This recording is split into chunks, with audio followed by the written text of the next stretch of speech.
In this edition of Campaign 2018 Local Matters, we take a look at Arizona. The Grand Canyon state is hosting its statewide primaries on August 28th. If you are not already registered, you won't be able to vote in the primaries, but you can vote in the November general election as long as you register by October 9th. Arizona will have an open Senate seat following the retirement of Republican Jeff Flake. Flake announced his retirement last October, saying he felt out of step with the Republican Party under President Trump. Joining me now from Phoenix to discuss the race to replace Flake is Katie Campbell. Katie is a reporter for the Arizona Capital Times. Welcome, Katie. Great to have you with us. Let's start with the Republican primary for Flake's seat. Flake has been a frequent critic of the president. How big of a factor will President Trump be in this race? It's certainly a big factor. The supposed Republican nominee, Martha McSally, has not said who she supported in the presidential election, but since then she's kind of cozied up to the president and definitely supports his agenda, as well as her two competitors.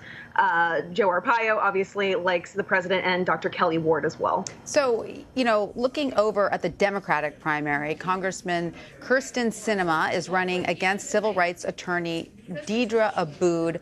What are the issues shaping that race?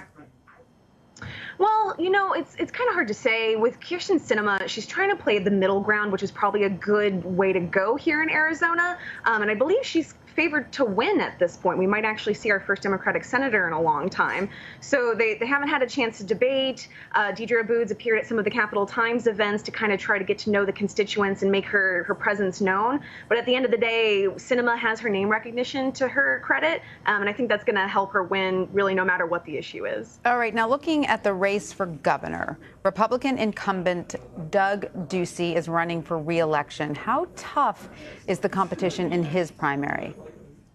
Well, the competition is tougher if you're Ken Bennett and you're facing off against Doug Ducey. I just don't see former Secretary of State Ken Bennett really posing a real challenge. He's struggling to collect $5 contributions to qualify for clean elections funding. So that's basically public funding here in Arizona. Meanwhile, Doug Ducey has an extensive war chest in his own campaign. He also has the Republican Governors Association backing him heavily. So he's really the candidate to beat. I think it's highly likely we'll see Governor Doug Ducey win the Republican nomination. All right, now on the Democratic side, there are 4 candidates running in the Democratic primary for governor.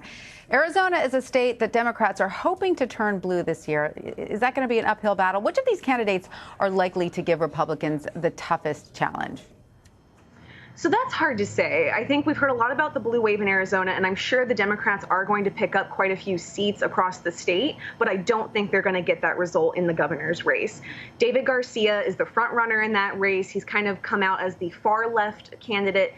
He's really touting his position on education, his background in education. State Senator Steve Farley is also in the running. He kind of goes off of his record as a policy wonk and someone who can really talk hard data.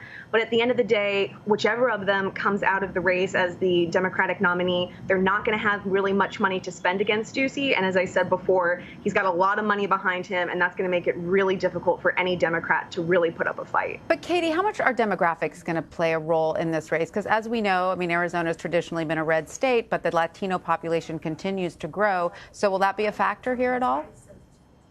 Sure. I think we're going to see a lot of Democratic passion and excitement, especially after we had teachers strike across the state earlier this year in the Red for Ed movement. That got a lot of folks on the blue end of the spectrum excited and thinking that they can do something.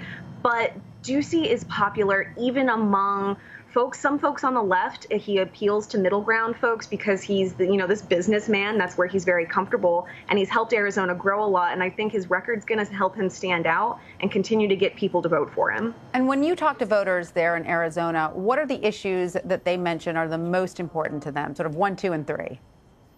I think the biggest, well, not the biggest one, but one of the ones that stands consistent here in Arizona is immigration. That's on a lot of people's minds since we are a border state. Trade relations with Mexico is also very important, so that tends to inform even Republicans' vision a little differently than maybe you would. Katie Campbell of the Arizona Capital Times. I think we just lost your audio, but thank you.